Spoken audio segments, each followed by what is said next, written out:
day, my name is Dela Imibo, and you're welcome to another edition of Export Hack. And today we'll be hacking into another solid minerals commonly exported, and it's called manganese. The solid mineral we're looking at today and we're hacking into to check out is called manganese. Remember, Export Hack is a part of a larger program or online course recorded already to help individuals that are looking for specific information about a particular product for export. Manganese is a collection of mineral rich in manganese, manganese ore rather, collection of minerals in manganese, and it plays a crucial role in the industrial sector. Of course, just like many other minerals, most minerals are used industrially. Primarily consists of manganese oxide, being the most common variant, the way it occurs. In terms of appearance, it varies depending on the mineral composition.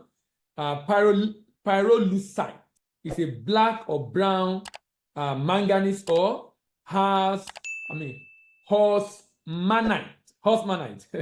is brown or black, and then rhodochrosite is pink to red. It's a hard and brittle material, exhibit magnetism in some form, and has highly relative reactivity with oxygen and, of course, reducing agent. It's found in Kogi State, it's found in Bauchi State, Yankari is found in Nasarawa, and, of course, in a number of other states in Nigeria, Plateau, Taraba, Adamawa. Typical manganese export demand expect that the purity should be at least 40%. It should have low level of silica, iron ore, phosphorus, and other elements. It is expected that you should crush to size, depending on what the buyer wants. If you have listened to other things I've said about solid minerals, having been an exporter of solid minerals myself, if you're talking about solid minerals, that it should be crushed to sand-like to make it homogeneous. It is applicable for use in steel production. Primarily application, manganese acts as a deoxidizer, desulfurizer, and alloy element, and enhancing steel strength, ductility, and wear resistance. It's also used in battery. Manganese oxide I find use in cathode material for lithium oxide battery, contributing to energy storage capacity and, of course, stability. It's used in pigment for paint, pigment in fertilizer, and water treatment application. Other uses include ceramic, glass, and other agricultural application. So the next thing we want to talk about is what is the potential market demand for manganese ore. The total demand for manganese ore is about 6.8 billion.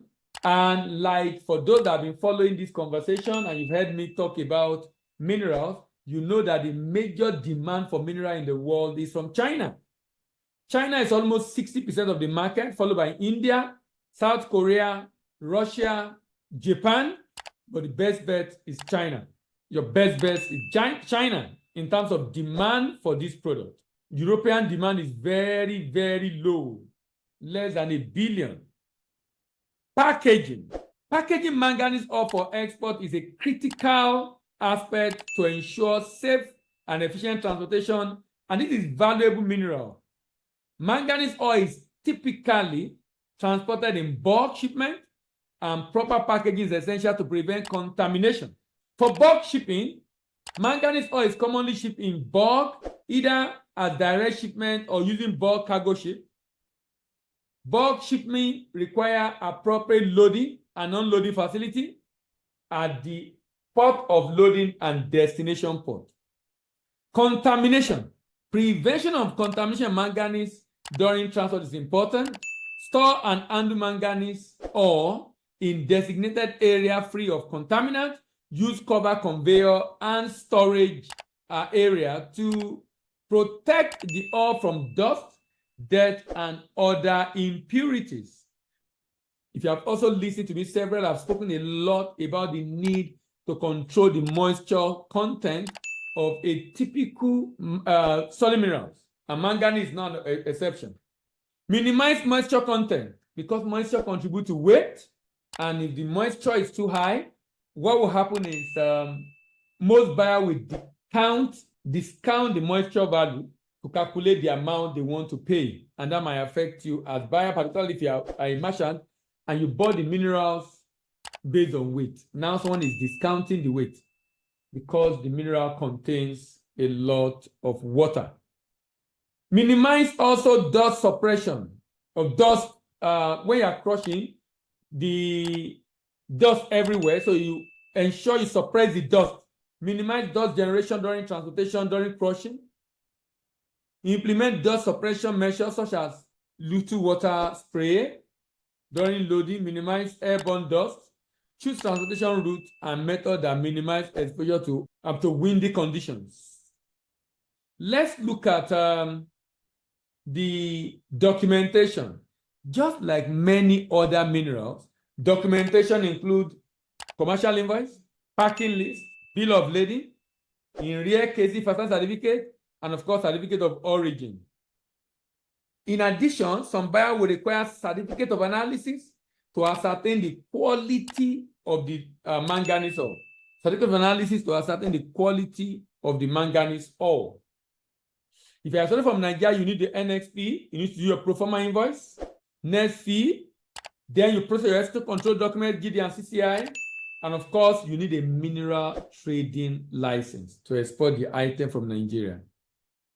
Before we close on this conversation, can we check out the pitfall?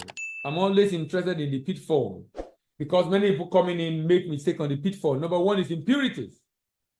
Presence of impurity like iron, silica, alumina can affect the quality. Employ effective beneficiation process to reduce impurities. Conduct regular testing and analysis of all samples to monitor and control impurity level. Very important. Moisture content. High moisture content can lead to ore degradation and increased transportation costs. You just be carrying dead weight that you don't need. Because at the end of the day, it's going to be dry and the moisture will go. Implement proper drying procedure before shipment. Use moisture resistant packing and storage material method to ensure you do not export water. Then particle size. Particle size. Ensure the particles are consistent. Remember, they need to crush to uniform size so you'll be able to export a product that has consistency in the particle size, and that makes it easier to sample for analysis. If this video has been of immense benefit to you, give it a thumbs up. If you want to learn more about other products, including the expanded version of this particular video, like I said, the expanded version of this video is available on globaltradecollect.com. You can easily go log into the platform, register and pay, and you gain access to this. And this comes with additional 9 videos to help you in all the processes and involved in preparing to get ready for export. If you're not in our community, click on the notification bell and subscribe to our channel. If you have questions for me, drop it in the comment section. My name is Dele Ayimibo, and I'm your export doctor, and I'm signing out.